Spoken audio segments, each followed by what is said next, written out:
Hello and welcome to Social Media Ministries. My name is Spencer Kaufman.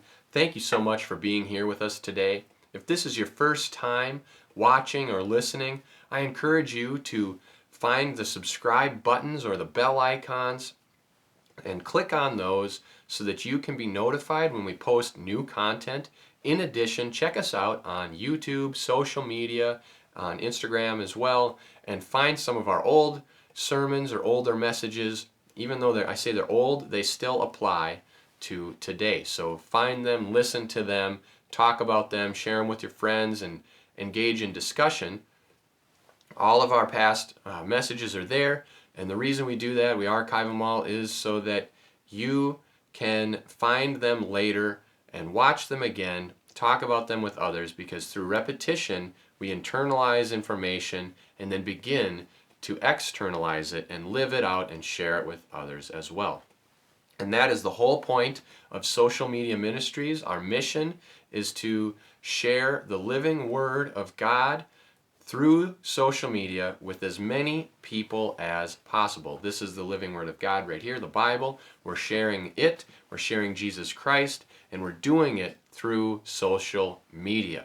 So if you're returning with us, we need your help. Click on the share icons and help us, because we want to do this through social media. You hopefully have some social media accounts that you can help share this on. So we thank you for doing that. Today we have another great message. It is one that you may not have thought of before, but once you hear this, hopefully you will start to reshape and reframe your mind to move away from this. We're talking about being a friend of the world. Now, what is the world? Well, the world is where we live. It is what we do, where we are involved.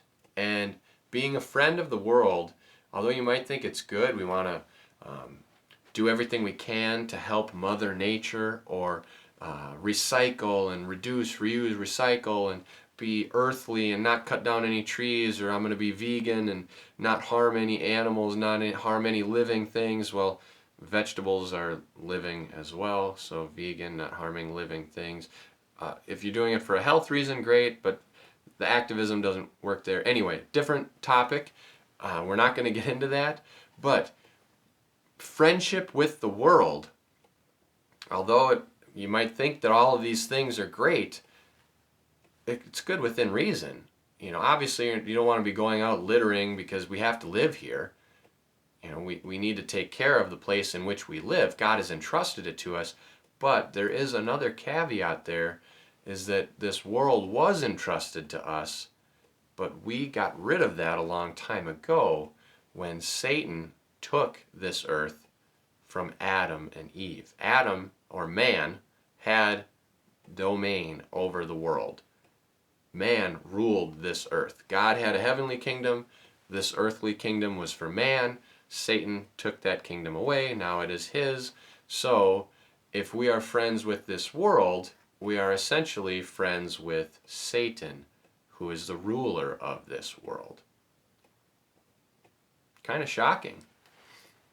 Kind of shocking. So everything you do to help or preserve or do more for this planet, you're really doing more to preserve Satan's kingdom. Okay, that doesn't mean you should go out and trash the world, because God put us here for a reason, and it's not just to cause chaos and distress and trash everything like these rioters out in the streets. That's wrong.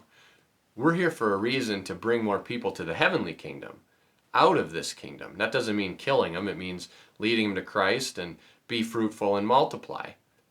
Be fruitful and multiply, not create more kids, but be fruitful and multiply by bringing others into our kingdom and encouraging them to do the same, so that we have exponential growth of believing in Jesus Christ. Now, let's dig into some scripture. So if you have your Bible, please turn with me to James 4:4. James is a great book. I really, really like it. It's one of my favorites. James 4:4. If you don't have your Bible, don't worry. I'm going to read you the verse. You can also come back later, look at the description below where all of the verses will be referenced, and you can look them up for yourself and read them later. So here we go. James 4:4. You adulterous people, don't you know that friendship with the world means an enmity against God? Therefore, anyone who chooses to be a friend of the world becomes an enemy of God. Wow. Pretty heavy. If you choose to be a friend of the world, you are choosing to be an enemy of God. Why? Because your kingdom is not here. Your kingdom is somewhere else. Are you going to serve and be loyal to a kingdom that's not your own? No. That's disloyalty. That's wrong. It's going against something that you want or that you believe in, that you are supposed to or meant to do. You don't go serve another kingdom. You don't serve the enemy. You don't help the enemy. We serve Jesus Christ. His kingdom is in heaven. It's a heavenly realm. It's not here in this world. So we don't want to serve the world or serve the leader of this world, which is Satan. Now, you say, wait a minute, how do we know for sure that Satan is the ruler of this world? Well, look at the world today, and that should be pretty apparent. But how do we know for sure? Some factual evidence. So Genesis chapter 3, I encourage you to read that. That is the chapter where the fall of man is detailed, on how man was a ruler of the garden. Everything in the garden is yours. You can even name all of the animals. God brought them all by, and Adam assigned them names, or mankind assigned names to each and every animal. And then he said, wait a minute, I see that everyone has a mate or a pair, but I'm by myself. So God said, you're right, it's not good for man to be alone, so I'll give him a helper. And that's when God created woman, or Eve, from man. So woman from man. And then we have a helper to go through this world with. Now they ruled the world. They were the leaders. They ruled the world.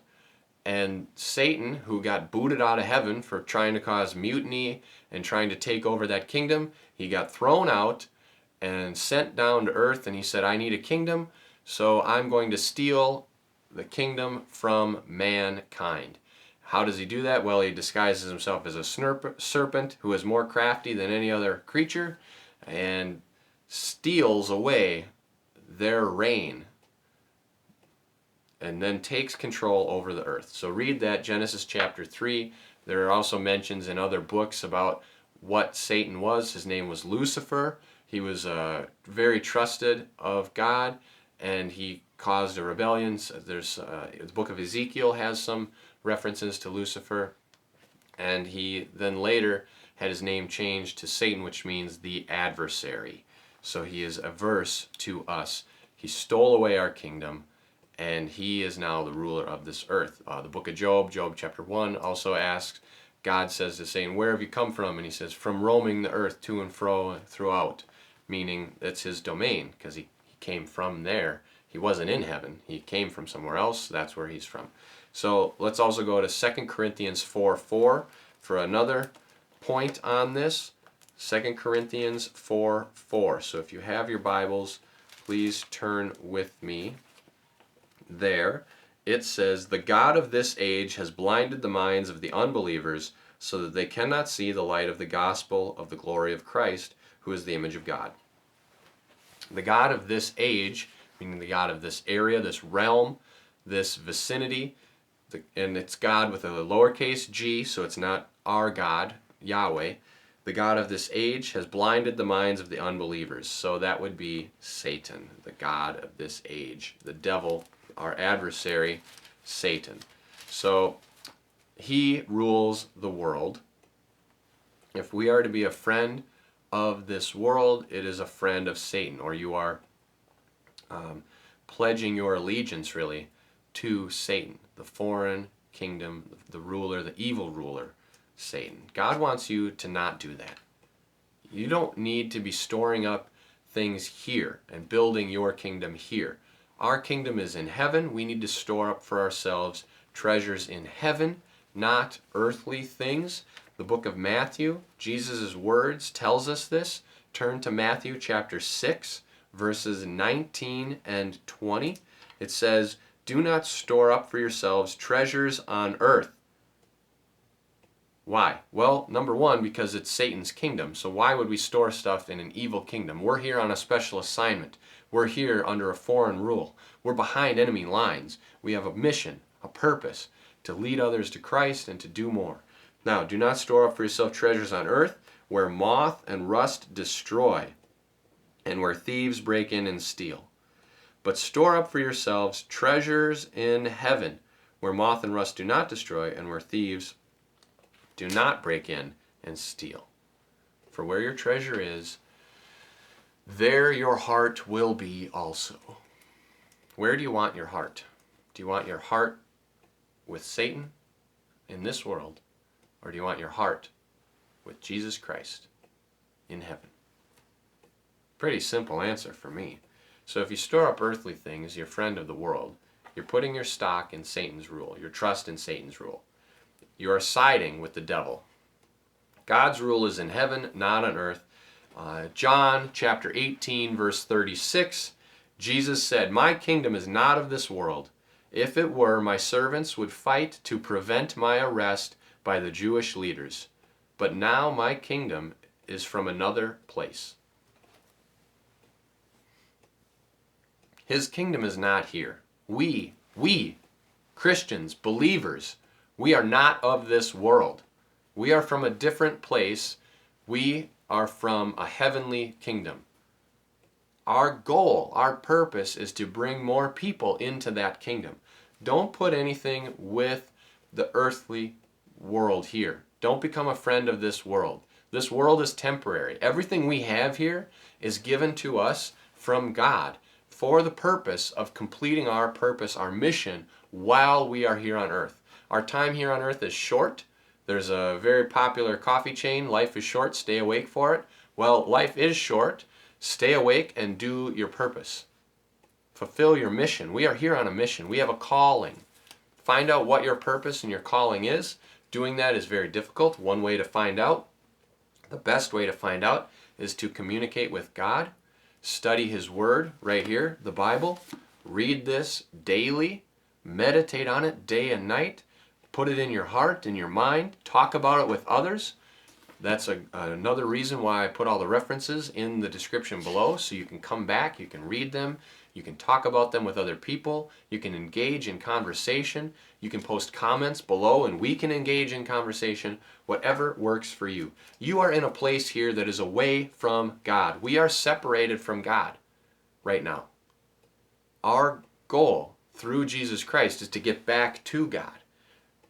Becoming a Christian, believing in Jesus, now we are with God again, but we are still away. We are here, again, on a foreign assignment. We are living under a foreign rule, and if we're not careful, we will fall away. But take heart. Remember, no one can snatch us from God's hand, not even Satan. So, what can we do to make sure that we are staying, living for God in a foreign place? Well, storing up heavenly treasures, as Jesus said in the book of Matthew. Also, if we go to Colossians 3:2, there is a great verse there that says, "Set your minds on things above, not on earthly things." So, we can set our minds on things above. That will help. Write that down. So what can we do? Store up heavenly treasures. What are heavenly treasures? Well, heavenly treasures is believing in Jesus, accepting and receiving the Holy Spirit, and having that joy and that hope within us. Heavenly treasures would also be investing in other people and doing the same. So we're moving the Spirit around. We're sharing it with others. We are helping other people become more like Jesus. Sharing Jesus. That's investing in heavenly treasures. What next? Well, tithing, of course. We're commanded to do that. And there's a great joke. It's this guy walking through heaven with a saint or Jesus or someone, and he says, "Wow, this is a nice place. Yeah, this is a really good mansion. And here's a nice one, and here's a nice one." And then they come to this really just kind of like a shack, a shed, scrap lumber put together. And he says, "What's this?" Oh, this is your house. Wait a minute. What are all these nice big places? And he said, well, we did the best with the money you gave us. Obviously, that's not how it works, but it's kind of a neat little joke. God doesn't need your money. The churches don't need your money. Look how big they are. Look how much money they have. God has the whole everything. He doesn't need your money. Are you kidding me? He wants you to give your money. It's not yours anyway. It's His. He gave it to you. It's a test. What are you going to do with it? Are you going to do what He commands you to do with it? Or are you going to hoard it all for yourselves and live in a world and store up earthly treasures and keep it here and be a subject of Satan's rule? Or are you going to take what God has given you and do what you're supposed to do with it and be part of the heavenly kingdom and the heavenly rule? So what can we do? Again, store up heavenly treasures. That means investing in other people and tithing with doing what you are supposed to do with the gifts and the talents that God has given you. Also set your minds on things above. Anytime you're going through hardship or trouble, just remember you've got a better place to go to someday. You will be there. Think about it. Remember it all the time. Pray. Talk to God. Read the Bible. There are a lot of different things. Side with Jesus.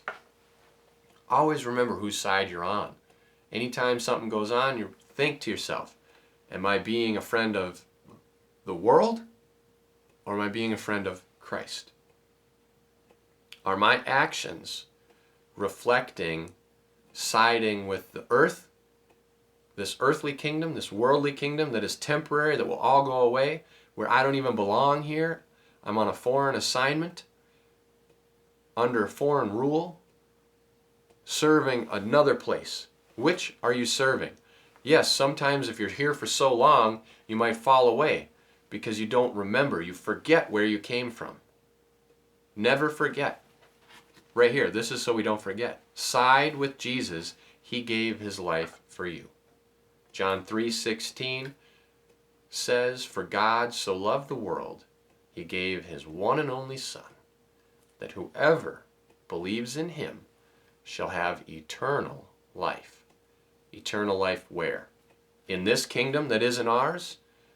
No, eternal life in heaven, where our home is in our kingdom. So I hope that you remember that. Don't be a friend of the world. Do everything you can to be a friend of Jesus and to remember your kingdom is somewhere else. We are not of this world. Therefore, don't be of this world. Let's pray. Thank you, Lord, for such a great time today. Thank you for this message.